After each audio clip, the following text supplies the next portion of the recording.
दोस्तों नमस्कार, जय हिंद। आज मैं अपनी बात एक बात से शुरू करूंगा कि अपना भारत महान था, महान है और महान रहेगा। ऐसा मैं आज इसलिए कह रहा हूं क्योंकि जो पाश्चात्य विद्वान है, पाश्चात्य वैज्ञानिक हैं, उन्हीं को आज हम पढ़ते और लिखते आए हैं।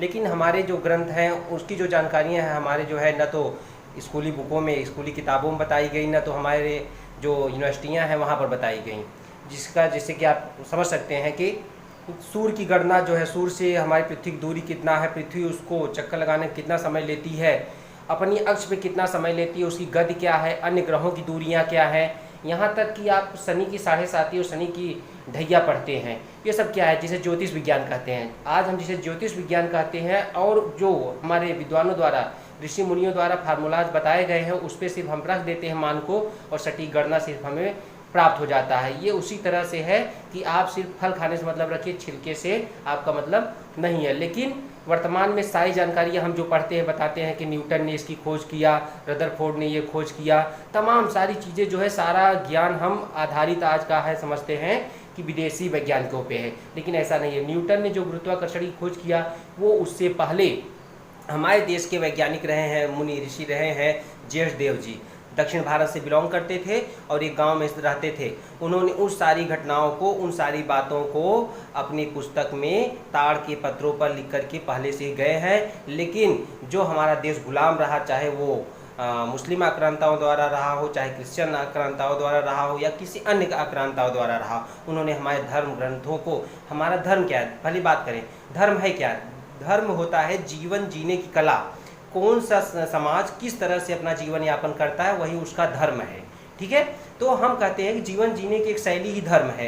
लेकिन आज तुम बड़े मैं छोटे वाली बातें चल रही हैं, ऐसा पहले नहीं था। पहले जो है सिर्फ एक ज्ञान को ऊपर रखा जाता था और ज्ञान जो विज्ञान संबद्ध था उसी पर जोर दिया जाता था। हमारे ऋषि मुनियों ने उन ज्ञान की बातों को विज्ञान से जोड़कर रखा हुआ था कि ज्ञान और विज्ञान और धर्म सब साथ में एक साथ चलता रहे, लोग उसका पालन करते रहें। तो जेठदेव जी ने उन सारी बातों को संग्रह पहले ही से कर लिया था। वैसे ही जो त्रिकोणमिति याद पढ़ते हैं, जिसमें पाइथागोरस प्रमेय की बात की जाती है, वो सारी गणनाएं भी हमारे देश में बहुत पहले से ही मौजूद थी। क्या आप दक्षिण भारत के उन मंदिरों को नहीं देखते हैं जिनकी अगूढ़ नक्काशी की गई हैं, विशेष तरह से पत्थरों को बिना बालू सीमेंट के जोड़ा गया है, कितने टन, कई टन वजनी पत्थरों को ऊंचाई पहुंचाया गया है।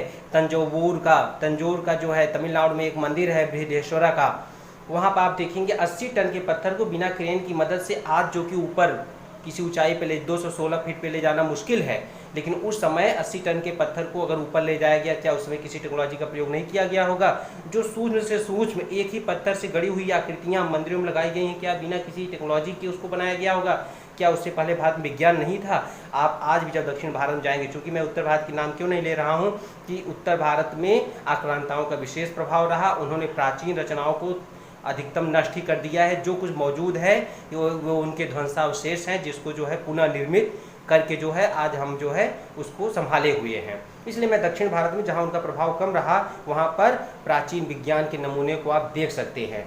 और इसी तरह से मैं आपको कहूँगा, जिसे आज आप कुतुब मीनार जानते हैं, वह क्या था? मिहिरावली के नाम से वह स्थान विख्यात था। कुतुब मीनार के पास ही जो है लौह स्तंभ है। अच्छा सोचिए, कुतुब मीनार के पास लौह स्तंभ का क्या उपयोग है? जो समाज अपने लिए कभी महल नहीं खड़ा कर पाया, क्या वो यहाँ पर ताजमहल जैसे और कुतुब मीनार जैसे, लाल किले जैसी इमारतों को खड़ा कर सकता है? यह एक सोचने की बात है। तो जो वो कुतुब मीनार है वह एक स्तंभ था, जिसे आज जो है विष्णु स्तंभ या विजय स्तंभ तमाम चीज़ें कहा जाता है। लेकिन वह एक क्या था?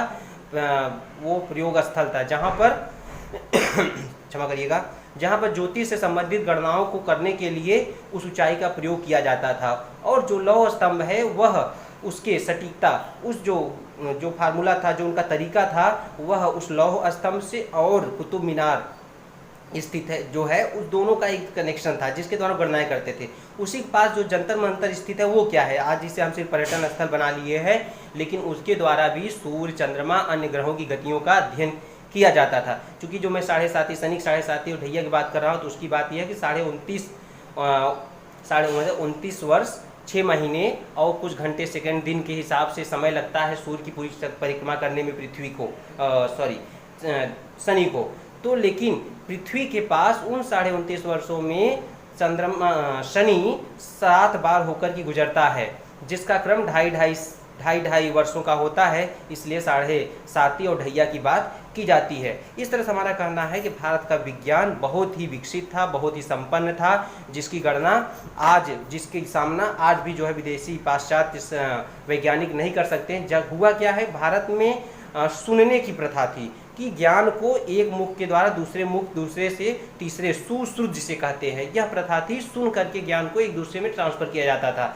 यहाँ पर रिकॉर्ड बहुत कम रखा जाता था और एक विशेष लोग होते थे जो कि यह कार्य करते थे, क्योंकि सभी के कार्य यहाँ विभाजित थे, जिसको वर्ण व्यवस्था नाम दिया गया था। वर्ण व्यवस्था नाम देने का मतलब यही था कि वो एक दूसरे से अपने ज्ञान का ट्रांसफर समय के अनुसार करते रहें। लेकिन आज जो लिखित रूप में सारा ज्ञान अनुसंधान मौजूद है, इसलिए मौजूद है क्योंकि जो है कोई भी उसको पढ़ सकता है, कोई भी लिख सकता है, कोई भी उसका अध्ययन कर सकता है। तो इस तरह से भारत का विज्ञान उस समय भी विकसित था, आज भी विकसित है और अब मौका मिल रहा है उसको विकास करने का, तो आगे भी विकसित रहेगा। इसी बात के साथ जय हिंद, जय भारत।